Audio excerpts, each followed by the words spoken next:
profundo, pero sí las claves para que ustedes puedan avanzar y profundizar mucho más en un futuro.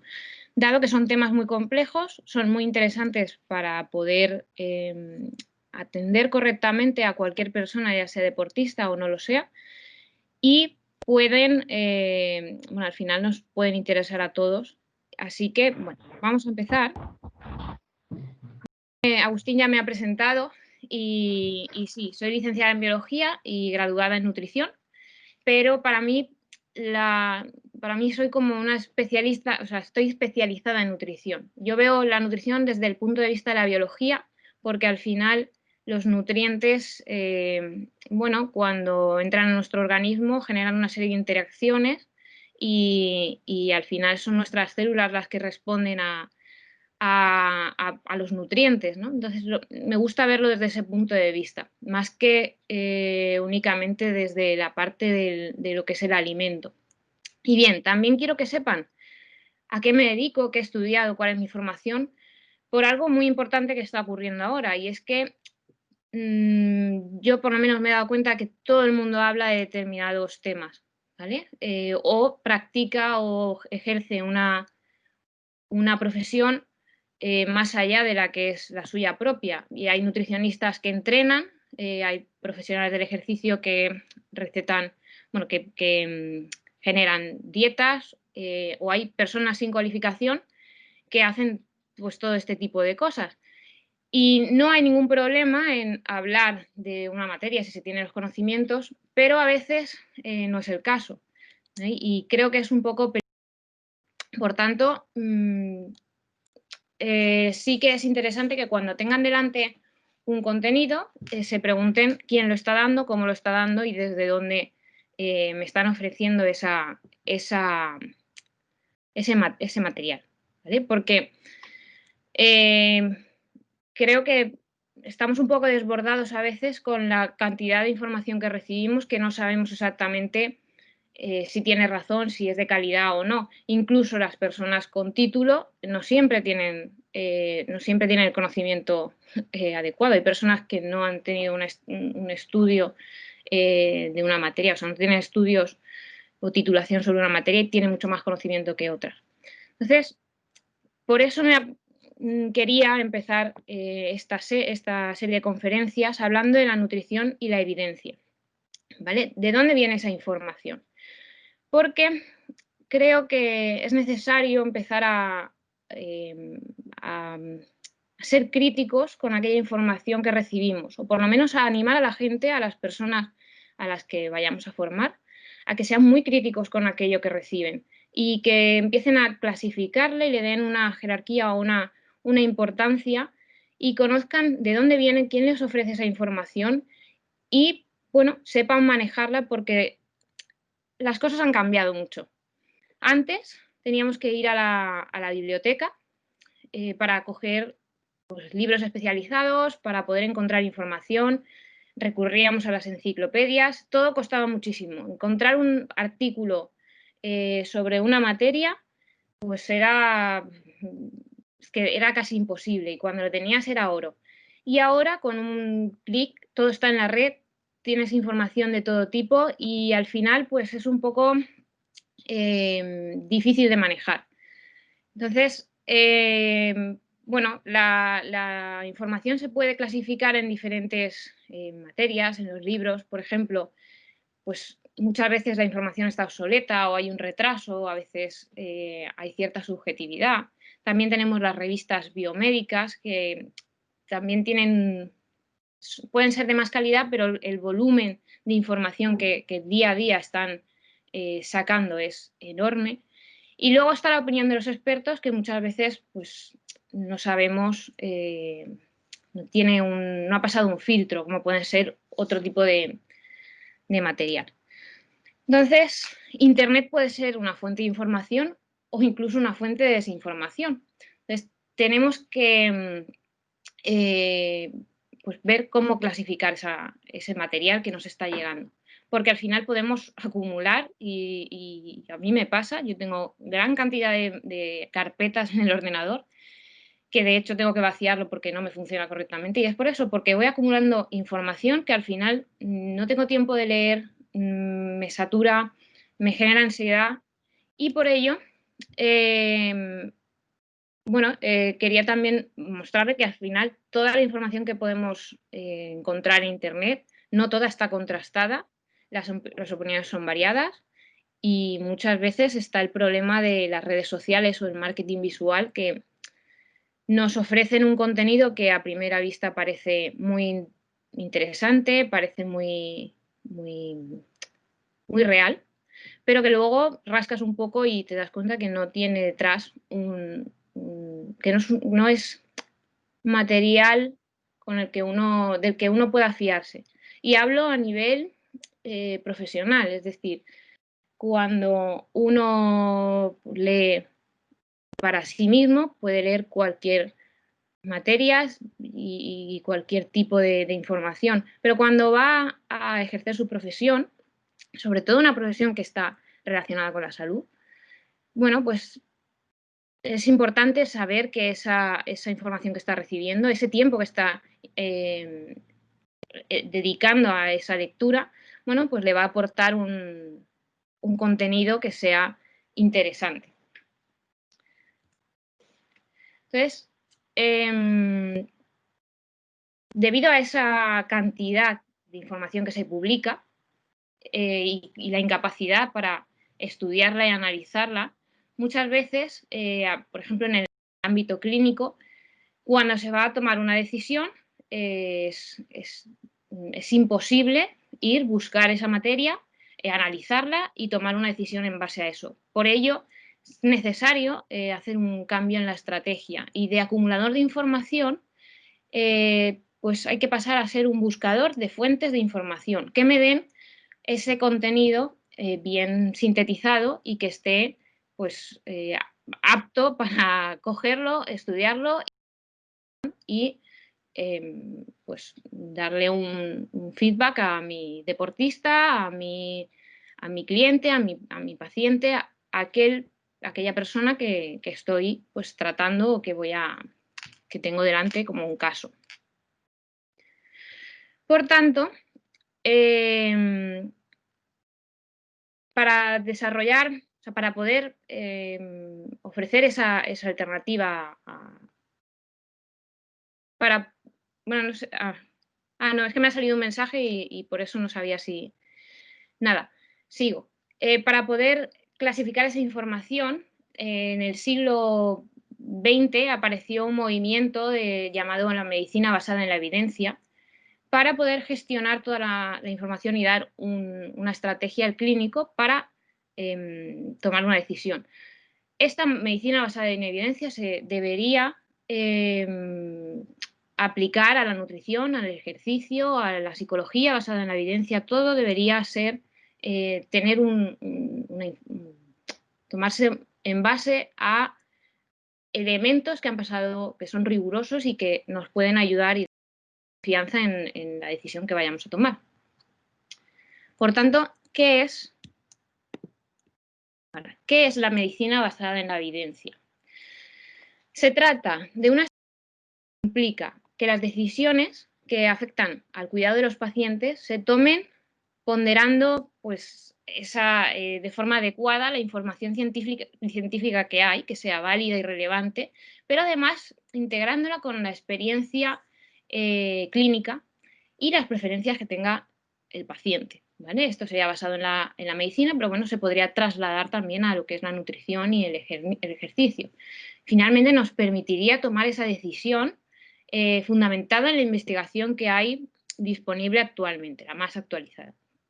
Y además integra el método científico para, pues eso, obtener esa información clínica de una forma más eficiente. Se desarrollaron varias escalas que vamos a ver ahora, no en profundidad, pero a coger lo que nos pueda ser interesante, ¿vale? Y la desarrollaron estos grupos que ven aquí abajo. Y según el rigor científico del estudio, del diseño de los estudios, se pueden construir diversas de clasificación, ¿vale? Que se que jerarquizan esa evidencia a partir de la cual se establece una recomendación para una situación determinada, ¿vale? Con esas escalas que ahora veremos, podemos saber cuánta evidencia hay. Primero, estas son las etapas del método científico, ¿vale? Y es con las que quizá podríamos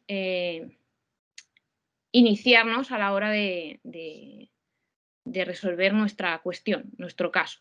Y primero es necesario formular una pregunta clínica. Se puede, normalmente en medicina se utiliza la estructura PICO, pero bueno, no vamos a entrar aquí, habría que estudiar el paciente, la intervención, las conclusiones y los resultados. Eso en cualquier búsqueda que hagan en Google pueden encontrar bien cómo funciona esta estrategia PICO, la estructura de esta forma de preguntar. Pero bueno, lo primero es hacerse una pregunta y poder después buscar de una forma sistemática la información, ¿vale? A través de buscadores donde nos ofrezcan una información rigurosa y artículos y demás, que también lo vamos a ver de forma breve. Perdón. Bueno, y esta información se debe realizar utilizando una serie de descriptores que nos ayuden a acotar las respuestas o los resultados que nos ofrezca el motor de búsqueda de información. Posteriormente, habrá que valorar de una forma crítica esa validez y la utilidad de los trabajos que hemos obtenido, porque a pesar de que la información científica pasa unos criterios, pues muchas veces el artículo tiene carencias o errores. Por eso hay que ser tan críticos. Por eso incluso cuando hay este tipo de recursos que aún pasando revisiones y siendo estudiados por profesionales y por investigadores y científicos, pues a veces no son del todo válidos. Entonces me pregunto, cuando habla cualquier persona que no tiene pues, los conocimientos suficientes, pero se atreve a hablar de cualquier materia, pues como pueda ser la nutrición, que es compleja, pues a veces hay que preguntarse si ese blog o ese recurso donde que estoy utilizando para realizar mi trabajo, para formarme, pues si es del todo, si tiene una calidad suficiente. Y bueno, el cuarto punto es ya la aplicación de esos resultados obtenidos en nuestra práctica clínica. Habría un quinto punto, que es el de evaluar ese rendimiento, qué ha pasado, el resultado de nuestra intervención, pero bueno, no tenemos por qué aplicarlo en realidad, o sea, no tenemos por qué hacerlo. Y yo quiero mostrarles con una imagen lo que es realmente la investigación científica. Y para mí es tal como lo ven en la imagen. Es un vasito que artículo a artículo, investigación a investigación se va llenando, y cuando rebosa es cuando se puede hablar de evidencia. Es decir, un resultado, un artículo no es evidencia. Muchas veces pueden encontrar, pues se ha encontrado, las conclusiones de un artículo dicen que las peras son, pues, aumentan, no sé, alargan la vida, por ejemplo. Bueno, si es un artículo, pues realmente no tiene tanto peso como cuando se une con diferentes investigaciones y al final llegan a esa conclusión. Entonces ahí sí se puede llamar evidencia.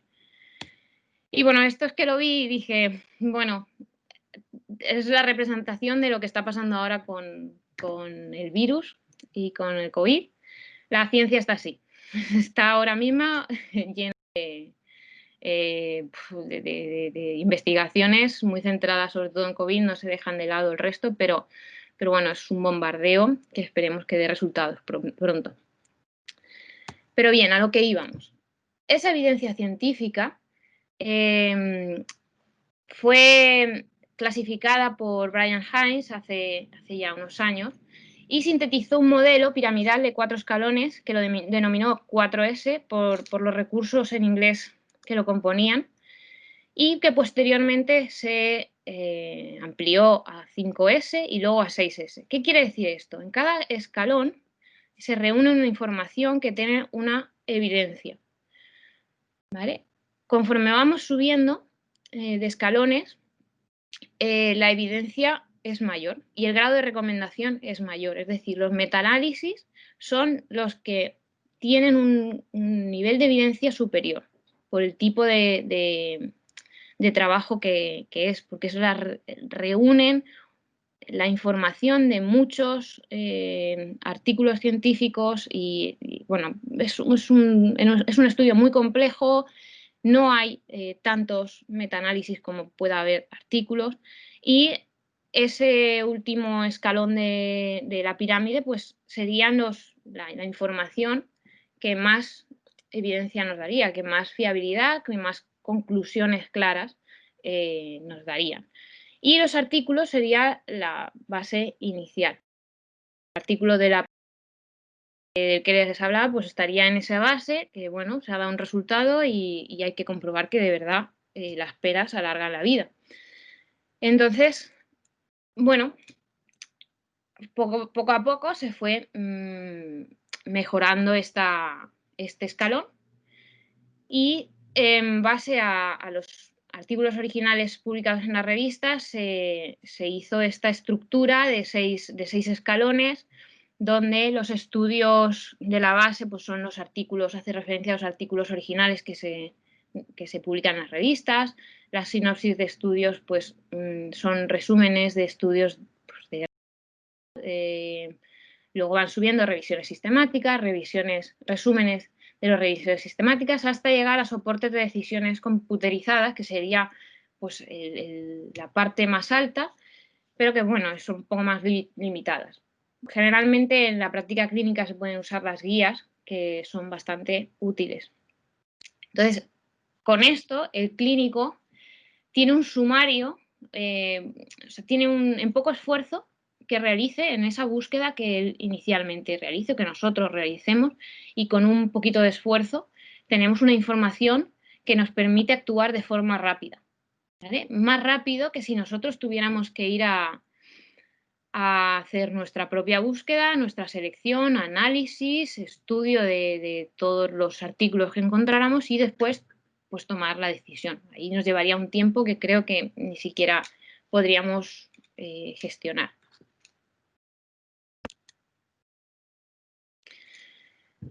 Y bueno, lo de la evidencia, que es la evidencia antes con ese vaso que se iba llenando. Hay muchas formas de, bueno, no hay muchas, hay algunas formas de clasificar la evidencia y casi siempre tienen unos factores en común, como es el diseño del estudio. Es importante saber cómo se ha realizado ese estudio para saber si el diseño, el material, los métodos utilizados para llevarlo a cabo son suficientes como para sacar un resultado concluyente. Luego también se clasifican según los grados de recomendación, a partir de esa calidad de la evidencia, más el beneficio de esa medida evaluada. Pero al final lo que tenemos es, no sé si se ve el cursor, pero bueno, mira, puedo usar la pluma. Al final lo que tenemos es un nivel de evidencia. Sí, se ve. Ah, vale, gracias. Pues un nivel de evidencia que se puede clasificar de esta manera y aquí nos indica qué tipo de estudio es el que se requiere para estar clasificado como nivel de evidencia 1. También puede ser, bueno, calidad de la evidencia buena, moderada, o el grado de recomendación que se utiliza mucho, que es un sistema de A, B, C, D, siendo A el más recomendable.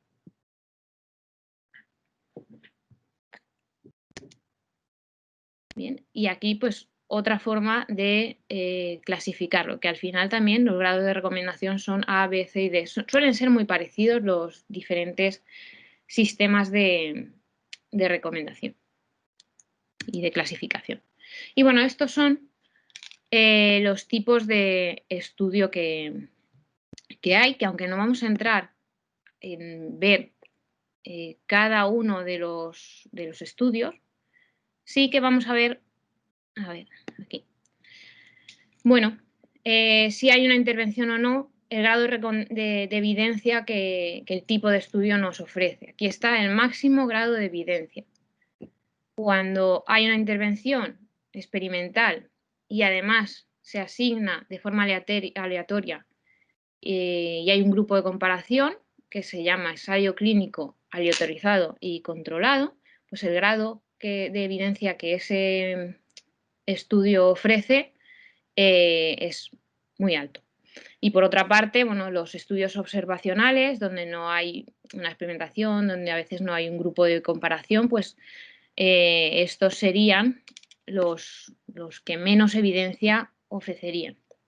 Entonces es importante quizá a veces también saber estudiar un poco los tipos de estudios que existen y que obtenemos, porque luego a la hora de buscar información en un buscador como puede ser PubMed, tenemos la opción de ver si son revisiones sistemáticas, ensayos clínicos, observacionales. Entonces ahí, si conocemos un poquito o tenemos claro este cuadro, que es muy, o sea, esta imagen que es muy visual, pues podemos saber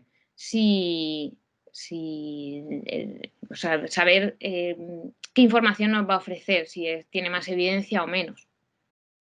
Los metaanálisis, por ejemplo, que hay menor cantidad de ellos es porque necesitan de muchos estudios de diferente tipo, según sea el metaanálisis, que nos ofrezcan que se pueda pues, hacer una revisión sistematizada que al final que incluya análisis estadístico, entonces se requiere mucha investigación inicial. Para temas que son muy nuevos, que hay poca investigación, pues seguramente no encontramos ni revisiones sistemáticas ni metaanálisis, incluso a veces no encontramos revisiones.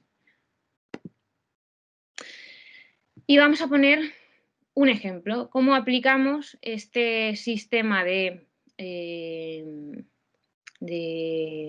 clasificación, por ejemplo, en la toma de decisiones para la suplementación o las ayudas ergogénicas, porque muchas veces el objetivo de las ayudas ergogénicas es el mantenimiento, la mejora, como pone ahí, de la capacidad de realizar un trabajo físico determinado o del rendimiento deportivo.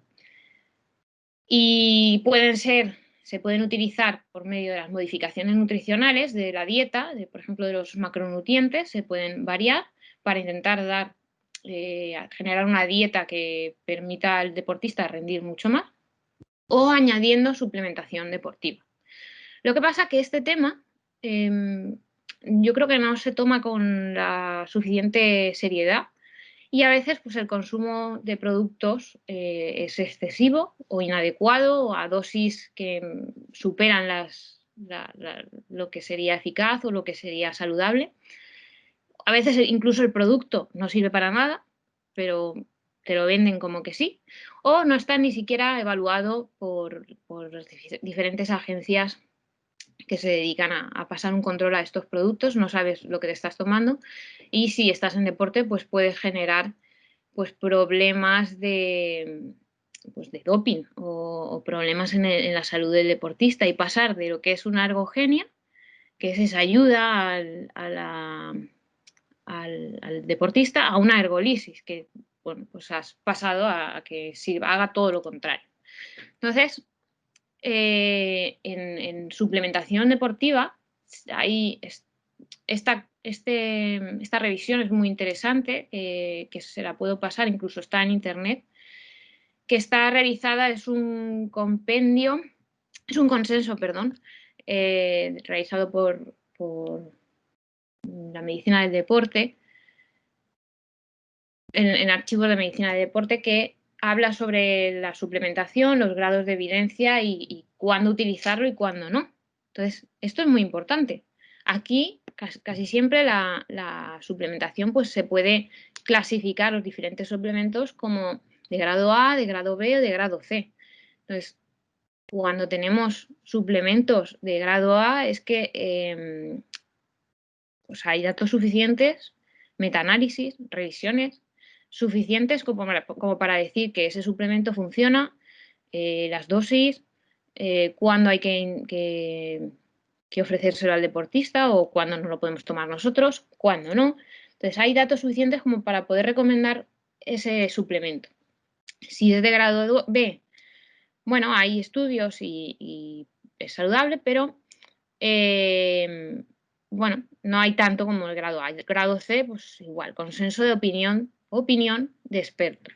Entonces, aquí tienen esta pirámide, muy parecidas a las anteriores, donde también clasifica peldaño a peldaño qué tipo de estudios podemos ir encontrando, ¿vale? Y la evidencia para la suplementación en el rendimiento, ¿vale?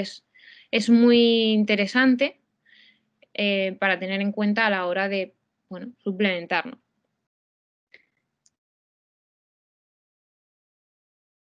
A ver.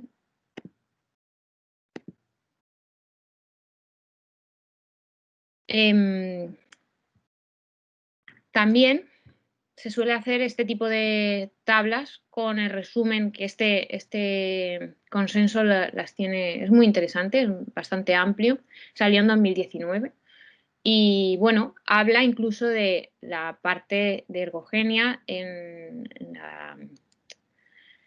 a ver si me sale la palabra, en la organización de lo que es la alimentación general, de los macronutrientes y demás, ya no solo en la suplementación. Entonces, ahí también se aplica la evidencia. Pues puede ser un grado A, B o C para saber si ese tipo de cambios en la dieta de nuestro deportista sirve, o sea, tiene una utilidad o no. Y aquí, por ejemplo, hay grado B. Hay determinadas bebidas que están clasificadas como, o características de la bebida que, bueno, están clasificadas como grado B o grado C, porque a lo mejor no hay una evidencia suficiente. Y este diagrama, que también es muy interesante tener en cuenta porque nos va conduciendo a la hora de decidir si tomar un suplemento o no. O sea, normalmente, tanto en nutrición deportiva como en la nutrición de cualquier persona, si su nutrición se puede llevar a cabo mediante alimentos, es mejor que suplementar. Entonces, va guiándonos. Pues si tú puedes darle a tu deportista todos los nutrientes por medio de alimentos, no tomes ese suplemento. Si no es mayor de edad, tampoco. Si es seguro, conoces efectos adversos, si tiene efectos adversos, no lo tome. O sea, perdón, no tome el suplemento, etcétera. Entonces, si todas las respuestas son sí, al final pues puedes seguir utilizando y siempre con control, es decir, siempre a las dosis adecuadas y que estén especificadas.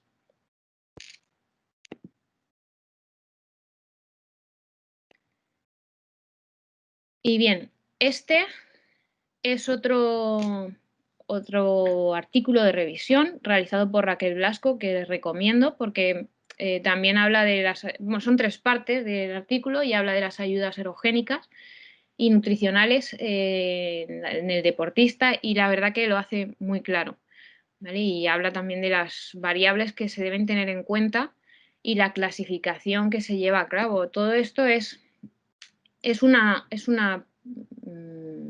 ejemplo de cómo aplicar esa nutrición basada en evidencia, esto sería nutrición basada en la evidencia, cómo llevarlo a cabo, ¿vale? Tenemos distintos estudios, distintas formas de clasificar nuestros suplementos y tenemos que recurrir a ello, no a lo que nos dice el hombre que nos vende el producto, sino tenemos que ir ya pensando en dónde encontrar esa información lo más fiable posible, lo más rigurosa y que de verdad me esté diciendo algo que sea interesante. Y aquí, por ejemplo, también la suplementación clasificada por grupo 1, 2 y 3. El grupo 1, eficacia demostrada como ayuda ergogénica.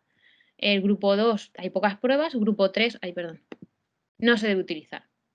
¿vale? Pues ya sea porque tiene efectos nocivos, ya sea porque no hay una evidencia suficiente, igual que los grados de recomendación, de A a F. Normalmente lo mejor es A o B, que es el grado superior. Y bien, ¿dónde encontramos esta información? Pues existen diversos buscadores, como puede ser PubMed, que es un motor de búsqueda de libre acceso que permite pues, consultar contenidos de la base de datos Medline, generalmente más asociados con salud, bueno, con salud, con medicina, con biomedicina. Pero bueno, hay una gran cantidad de información, de acceso libre, entre comillas. O sea, a través del buscador podemos acceder a los diferentes artículos. Luego, que la revista sea de pago o no, eso es otra historia. Entonces, bueno, a veces solo tenemos acceso a los resúmenes y al abstract y no tenemos acceso al resto, pero bueno, a ver si poco a poco toda esta bibliografía científica va abriéndose. ¿Y cómo realizar una búsqueda? Bueno, aquí les he dejado el acceso, no sé si lo conocen, si ya lo han utilizado, pero de una forma cada vez es más, van variando un poco la página, cada vez es mucho más sencillo tener información. Al principio era un poco lioso, la página realmente tiene mucho contenido. Entonces, pues vamos a este enlace, tenemos la casilla para buscar, introducimos siempre en inglés nuestras palabras clave, es decir, si yo quiero buscar sobre obesidad, busco obesity y utilizo los operadores booleanos que ahora los explicaré un poco para añadir más información, para ser sintéticos y como hay gran cantidad de información, los resultados van a ser enormes. Entonces tenemos que buscar las palabras clave que definan esa pregunta que nosotros tenemos inicial. Yo a lo mejor quiero buscar qué pasa con una persona obesa, quiero saber un poco de forma general la obesidad y la inflamación, que he oído que están muy relacionadas. Pues bueno, puedo poner obesidad e inflamación, obesity and inflammation. Y aquí me aparecen 6.334 resultados. De ahí, evidentemente, la gran mayoría no me servirán para lo que es mi objetivo. Entonces, podré utilizar los filtros que están aquí a mano izquierda, sobre todo el filtro del tiempo, que en ciencia todo queda obsoleto muy rápido. Entonces, un artículo de hace a partir de 5 años, pues quizá ya se haya quedado un poco viejo. 5, 8 años, 5 mejor. Entonces, bueno, cuanto más actual, mejor. Pero hay cosas que que no han variado durante el tiempo y bueno, podemos recurrir a artículos mucho más antiguos. Eso depende de nuestra búsqueda. ¿Vale? Y luego aquí a la izquierda pueden ver pues diferentes lugares donde pueden ir a buscar información científica rigurosa, que también son, por ejemplo, Science Direct, yo lo uso mucho, es mucho más general que PubMed, puedes encontrar mucho más información diferente.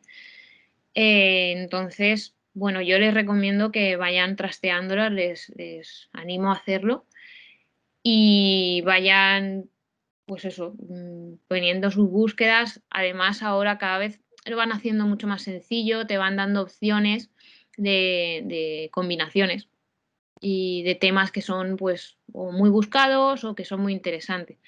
Y luego, estos son los operadores booleanos que nos ayudan a hacer búsquedas más o menos limitadas. Cuando utilizo la palabra AND, que es y, los resultados que obtengo pues son, por ejemplo, obesidad. El circulito de la izquierda es obesidad y el circulito de la derecha es inflamación.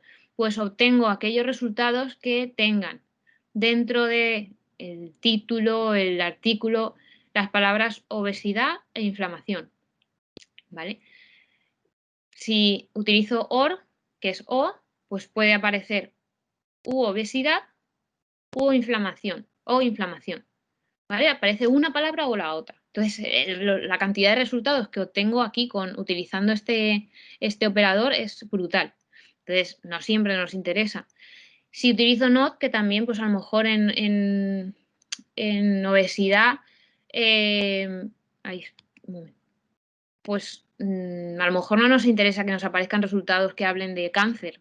Pues pongo obesidad y no quiero que aparezca cáncer. Entonces, te elimina todas las palabras todos los resultados que tengan cáncer y solo te muestra aquellos que no aparezca la palabra cáncer. Luego también se pueden incluir, pues si quieres que aparezca la palabra obesidad y inflamación, las dos palabras o las tres, en el título, en el texto, en el resumen, depende. Entonces te va variando las búsquedas. Y luego también tenemos a la parte izquierda los filtros. Filtros de año, el tipo de texto, ¿ves? Pueden ser los abstracts, que son los resultados, el texto completo, y luego aquí, que esto es muy interesante, puedes seleccionar, pues si son metaanálisis, de lo que hablábamos antes, esa información que nos va a dar el metaanálisis es la mayor de todos, la más interesante de todos, dependiendo para qué. Por ejemplo, a mí cuando me quiero informar sobre un tema que a lo mejor no tengo mucha idea, me voy a las revisiones y a las revisiones sistemáticas, sobre todo las revisiones. Entonces, ahí obtengo de ese tema, que seguramente está bien estudiado, pues una revisión con las cosas más importantes y empiezo a buscar a partir de ahí, pues voy superando, o sea, voy yendo pasito a paso, subiendo esos escalones hasta llegar a lo mejor a un nivel superior o al metaanálisis. Pero primero tengo que saber exactamente, a ver, exactamente qué información tenemos. Y entonces, bueno, llegamos a la segunda parte, que es muy interesante también, que es la nutrición como elemento de los programas de salud, ¿vale? ¿Cómo podemos, que esta parte ya es un poco más, sé que la otra parte es un rollo y esto pues, puede ser que sea más interesante. La nutrición es una temática sobre la que todos sabemos y hablamos, porque simplemente tenemos que alimentarnos a la salud. Y sentimos que somos conocedores de lo necesario para dar consejos al de al lado. Y puede ser así, pero porque esos conceptos de alimentación son bastante sencillos. Cada individuo, para tener unos requerimientos nutricionales comunes, tiene unas necesidades específicas y unos objetivos, ¿vale? Entonces, podemos ver las perspectivas de la nutrición desde un aspecto simplista, que son los alimentos, o de una realista, que es más la fisiología o la genética o la bioquímica. ¿Vale? Bueno, esto es un poco una broma porque es verdad que cuando te metes en la célula son demasiados conceptos, ¿vale? Y no siempre son necesarios de entender. Nosotros nos podemos situar en esta parte. Este cuadro recoge a todos los profesionales relacionados con la mejora de la salud. Nosotros podemos hablar a las personas que formamos sobre la nutrición porque una nutrición saludable es bastante sencilla de llevar a cabo, ¿vale? Entonces, nosotros estaríamos nos situaríamos aquí, ¿vale? Y esa nutrición saludable para una persona sana, incluso a veces condiciones de patología o en el rendimiento, sigue siempre una serie de patrones muy característicos y que son comunes. Entonces, lo interesante es no imponer, no machacar constantemente, no criticar esa forma de comer porque no ejerce ninguna mejora. Hay que fomentar que para cambiar los hábitos de la nutrición seamos más, dar ejemplo, ser pacientes, aceptar que la otra persona no quiera cambiar esos hábitos al primer momento. Y entonces, es interesante esto, la labor del nutricionista o de la persona que quiera asesorar sobre una nutrición adecuada debe basarse en educar, en hábitos nutricionales saludables, en enseñar a alimentarse, no fomentar fobias ni trastornos de la conducta alimentaria debido a lo mejor a machaques o a intentar limitar la alimentación a lo que uno cree que es saludable. O sea, a los conceptos que a veces nosotros tenemos que creemos que son los únicos válidos y no es así. Es necesario también escuchar con atención y empatizar con el paciente, con la persona a la que con la que vamos a trabajar. Eso es muy importante que el profesional que se dedique a asesorar o a nutrir a una persona debe trabajarlo. Y debemos fomentar que se actualicen y se renueven constantemente, porque gran parte de lo que van a hacer en una consulta es desmentir y desmitificar. ¿Vale? Es necesario que faciliten ese cambio hacia hábitos nutricionales saludables, y para ello van a tener que estar eliminando conceptos que pues, quizá no son reales, son mentira, o que no tienen ninguna fundamentación científica.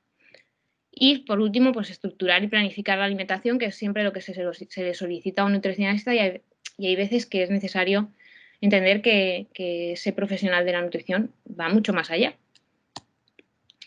Entonces, la nutrición, bueno, es la relación, las necesidades, es cubrir las necesidades dietéticas del organismo, y los alimentos son ese conjunto de sustancias que se utilizan para ello. Entonces, ¿qué pasa con las kilocalorías? Muchas veces el concepto de kilocaloría es el que se tiene como la base de la nutrición, y no es así. No, a veces es más importante la calidad nutricional que lo que es el contenido en kilocalorías. Por ello, hay que transmitir y hay que empezar a ampliar ese concepto y no centrarnos siempre en el conteo de kilocalorías, que es lo primero que se explica a cualquier profesional de la nutrición, cuantificar el número de calorías que una persona necesita y en base a eso generar una dieta. Sí, hay que hacer eso, pero además hay que fomentar que esas calorías sean nutritivas.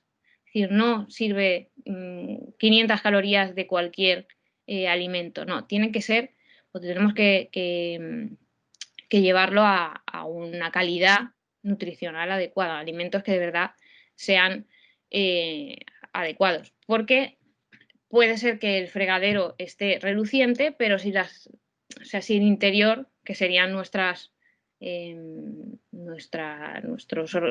órganos, están obstruidos por esa mala alimentación, pues al final aparecen patologías que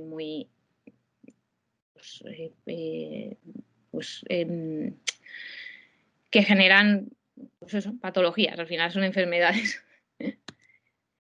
¿Y qué es la nutrición saludable? Al final, en lugar de dieta, a mí me gusta más hablar de patrón nutricional saludable. La dieta es un poco, tiene un significado positivo, pero en la sociedad la dieta ahuyenta, parece que te vayan a eliminar todo lo que te pueda gustar. Entonces, es importante que los patrones de alimentación sean variados, siempre basados en frutas y vegetales, y rica en nutrientes. Es decir, buscar naturales, con la menor cantidad de con un procesado mínimo, y que sean saludables, sin tener que ir al típico limón en ayunas o a desayunar aguacate todos los días, ni hincharse a los superfoods. No, no es necesario eso. Tenemos también que hacer entender a los profesionales que se van a dedicar a la nutrición que no siempre el paciente o el cliente va a ajustarse o va a querer pues alimentarse como las modas que van surgiendo. Entonces, hay muchas formas saludables de poder nutrirse. Y también es importante tener en cuenta que la alimentación es mucho más, es muy complejo, es necesario entender que no solo ingerir alimentos y se ve influenciada por muchos factores que pueden hacer que llevemos una dieta pues variable, ya pueden ser la parte cultural, las religiones o pues, suelen ser limitantes o pueden cambiar los horarios de las comidas con diversos ayunos o eliminar o limitar la ingesta de determinadas carnes, por ejemplo. También hay un componente psicosocial y porque nosotros hacemos vida alrededor de la comida y eso también genera que podamos hacer unas ingestas inadecuadas o, bueno, hay que fomentar que se hagan ingestas saludables en ese tipo de ambientes y que sigamos disfrutando de una forma relajada y en compañía, que eso es muy beneficioso. Y luego tenemos el problema del marketing o de las modas, de los influencers que van variando el tipo de nutrición y a veces nos arrastran a los nutricionistas con ellos y no tiene por qué ser así. O sea, tenemos que adaptarnos un poco al paciente que vamos a tener delante, a las necesidades que va a tener esa persona y ajustarle la nutrición de la forma más saludable posible a su cultura, a su ambiente social, a su estado psicológico, incluso hacerle entender y educar, que eso es lo más importante, en la toma de decisiones, hacerle consciente de que no todas las opciones que aparecen en los medios, que parecen tener detrás un aspecto, pues, una solidez, a lo mejor no la tienen, ¿vale? Y tenemos que ir desmitificando la nutrición, que es una parte de nuestra profesión, el eliminar mitos y aspectos que no tienen fundamento alguno. Entonces, este resumen sería interesante hacerlo llegar pues a lo mejor al cliente, al paciente, para que vaya a elegir alimentos que sean de calidad, de kilómetro cero, de temporada, que sean saludables y que, sobre todo, hay que fomentar el masticar, el disfrutar, el comer con tranquilidad, que cada vez lo estamos perdiendo con este ritmo de vida que llevamos. Entonces, también es fundamental ya no solo hacer programas de nutricionales o dietas o gestionar la alimentación, sino volver a explicar, a fomentar que seamos, pues, volvamos a disfrutar de lo que es la comida con tranquilidad, que mastiquemos, que se está dejando de masticar, parece una tontería, pero engullimos la comida porque hay que comer rápido, hay que comer también por diversos problemas emocionales que puedan surgir, como esta situación que estamos viviendo. Entonces, en la nutrición siempre se ve, siempre es un aliado. Muchas veces tenemos esa alimentación emocional y bueno, hay que también fomentar a que se den cuenta de ello. Entonces, el nutricionista o el asesor en nutrición, uno de los puntos que debe tratar o que yo creo que debería tratar es ese, el de fomentar, ser consciente y tener una conciencia de lo que estamos, de la alimentación que estamos teniendo, que sea moderada y ver si tenemos una alimentación unida a nuestras emociones o realmente comemos porque tenemos hambre, porque necesitamos nutrirnos y demás. Recursos que se pueden encontrar para poder generar esta alimentación saludable. Bueno, pues existen diversas guías de alimentación, mejores o peores, cada uno pues puede ser, pues hay profesionales que las usan, hay profesionales que no. A muchos suelen ser criticadas, pero desde mi punto de vista suelen ser bastante sencillas para una primera toma de contacto con el paciente para fomentar ese hábito de nutrición hacia la salud, ¿vale? O para simplemente guiar, porque muchas veces los deportistas, por ejemplo, llevan una nutrición que es totalmente alejada de lo que es saludable. Y muchas veces unos, si recurren a nosotros por voluntad propia, pues muchas veces quieren mejorar, pero otras se ven como impuesto el que tengan que ajustar la nutrición a algo más saludable. Entonces, sí que estos recursos les pueden ayudar de forma gráfica y al profesional también les ayuda a simplificar un poco las ingestas de la persona o a darle una guía para que pueda saber qué es más adecuado o qué menos, pero pues cosas que puedan ser llamativas es pues, siempre el vino y la cerveza como consumo diario, pues deberían, desde el punto de vista de la salud, estar fuera. Se ha ido, con lo largo de los años, se ha ido incluyendo también la actividad física o el agua. Luego tenemos también estos grupos de alimentos, la frecuencia recomendada, peso de las raciones o si son medidas caseras. Esto también puede ser muy útil para el profesional para que puedan utilizar en el día a día o para como un resumen de lo que es la información. Luego hay otras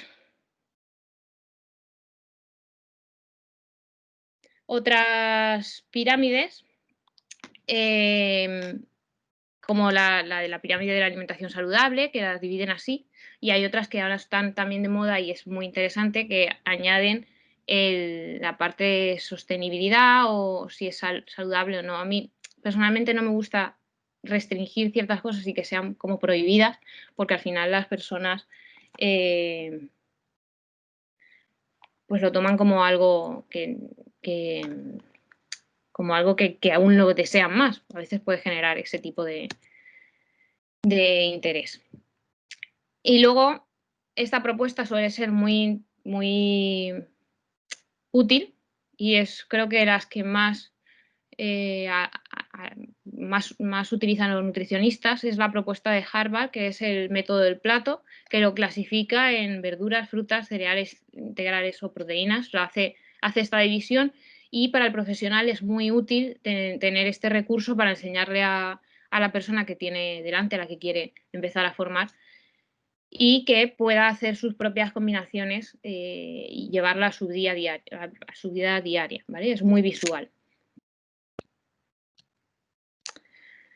Por tanto,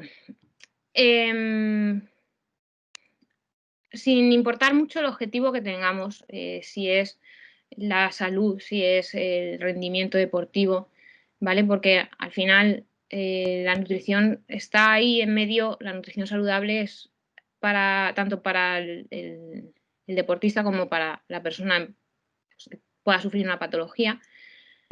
Sin importar eso, es necesario fomentar el estilo de vida saludable, ¿vale? Y tener muy claro, desde la parte como profesionales que somos, de hacerlo de forma adecuada, ¿vale? Transmitirlo el mensaje de una forma que no conduzca a la persona que tenemos enfrente hacia una obsesión o que lo tome como algo banal y al final acabe como una enfermedad. Y además es importante también, creo que como profesionales, es divulgar sobre un estilo de vida saludable para tener sobre todo en cuenta la parte de desarrollar esa conciencia sobre cómo nos alimentamos, qué comemos, por qué lo elegimos, tener una buena relación con el alimento. Eso es muy importante.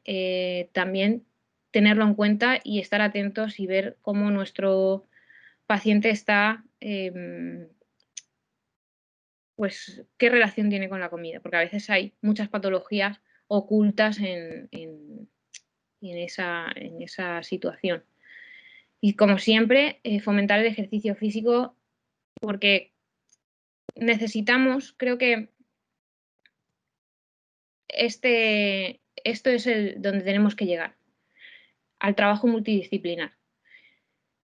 Ya seamos de nutrición, ya sean de ejercicio físico, de fisioterapia, de lo que sea, todos los que trabajamos, que vayamos a trabajar en el ámbito de la salud, deberíamos estar interconectados, hablar un mismo idioma y tener nociones em, del trabajo de nuestro compañero. ¿Por qué? Porque nosotros somos un círculo que debería estar conectado. El sistema de salud ahora mismo está bastante compartimentalizado, es individualista y no es efectivo este tratamiento de las personas, ¿vale? Y no, incluso cuando son deportistas, da igual.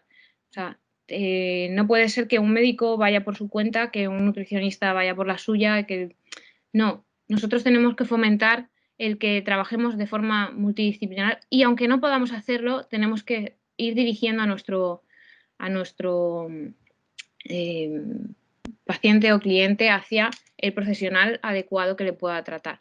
Si a mí me llega una persona que quiere perder peso o que quiere tener un objetivo X y no realiza ejercicio físico, yo me he ganado a lo mejor esa confianza y poco a poco yo voy a ir inculcándole que realice ejercicio sí o sí, porque mi trabajo se va a ver, va a tener repercusiones si esa persona no se mueve, porque es una parte de la salud. Entonces, yo necesito saber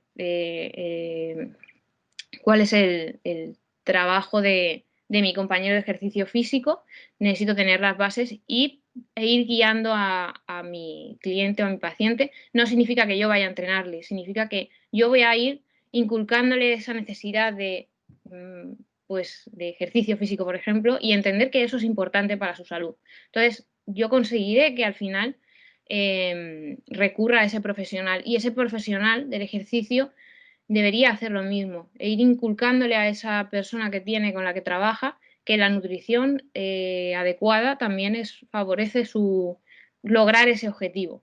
Entonces, al final, poder unirnos todos y llevar a cabo un trabajo, pues eso, completo entre profesionales y mucho más efectivo que si lo hiciéramos de forma independiente como suele estar pasando ahora. Y bueno, para recapitular, creo que los profesionales de la nutrición muchas veces nuestro vocabulario o nuestra forma de transmitir los conceptos pues debería ir cambiando y deberíamos pasar de esa dieta que a veces ahuyenta a las personas a explicar que debe ser un patrón de alimentación que se lleve la mayor parte del tiempo a cabo, que sea saludable y con momentos puntuales pues, de saltarse la dieta, como dicen, pero también son importantes dentro de lo que es la vida social de una persona. ¿Vale? Al final, cuando conseguimos que alguien sepa cuáles son los beneficios de llevar una alimentación saludable, ella misma va a tomar decisiones que la van a continuar en esa línea si conseguimos que su dieta le sea, sea agradable, sea adecuada y tenga adherencia suficiente. ¿Vale? Esté adaptada a sus necesidades y sus gustos. Entonces, bueno, deberíamos cambiar ese pensamiento en esas palabras, evitar prohibiciones. Muchas veces tendemos a hacer listados que a veces nos los solicitan las personas, listados de estos alimentos puedes, estos alimentos no puedes, prohibidos y permitidos. Realmente es como eso genera más ansiedad y más ganas en la mayoría de personas de querer coger ese alimento que no está permitido.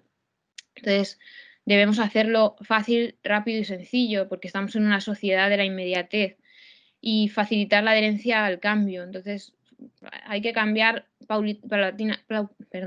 paulatinamente, poco a poco, ir generando cambios y ayudando a que nuestro paciente vaya ajustando a su nueva situación. ¿Vale? También, pues, poco a poco podríamos incluir en nuestra consulta aspectos relacionados con lo que es la sostenibilidad del medio y también buscar, esto no lo he puesto aquí, bueno, lo he puesto al final, alimentos de kilómetro cero que estén en cercanía, que tengan el menor procesado posible, fomentar esta lectura de las etiquetas con información que podamos darle al paciente para que sepa cómo pues, leer el etiquetado nutricional, entender qué alimentos son mejores que otros y poder elegir y comparar. También hay que tener en cuenta el factor económico y la educación, porque eso es un elemento muy importante a la hora de abordar un caso nutricional, porque el factor económico generalmente conlleva pues, una alimentación inadecuada y la educación también está muy relacionada con esta falta de calidad nutricional. Y cambiar el pensamiento de elegir calidad frente a kilocalorías. Es muy importante las kilocalorías. Es verdad que al final la ingesta excesiva de alimentos conlleva pues, un aumento de peso generalmente. Entonces, hay momentos en los que sí que prima el conteo de calorías y sobre todo en deporte en alto rendimiento, porque hay dietas más restrictivas, pero no siempre es lo más importante. Eso es igual que el peso del paciente, hay que fomentar, cambiar esa idea de que no es necesario pesarse de forma regular. Incluso a veces el peso es variable y no es una realidad. Por tanto, bueno, calidad frente a kilocalorías. Y lo último que quería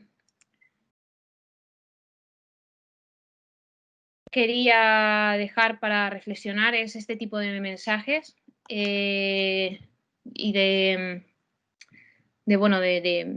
por ejemplo, este que ha salido hace poco del azúcar mata, el sugar free o el real food, el sin gluten, son modas, son mensajes que a veces pues no son del todo adecuados y nada, simplemente quería dejaros que reflexionarais sobre esto, si os parecen adecuados, por ejemplo, las galletas con el logo de pediatría o no. Entonces, bueno, sin más, darles las gracias y pasamos a las preguntas. Vamos a dejar un tiempo de preguntas.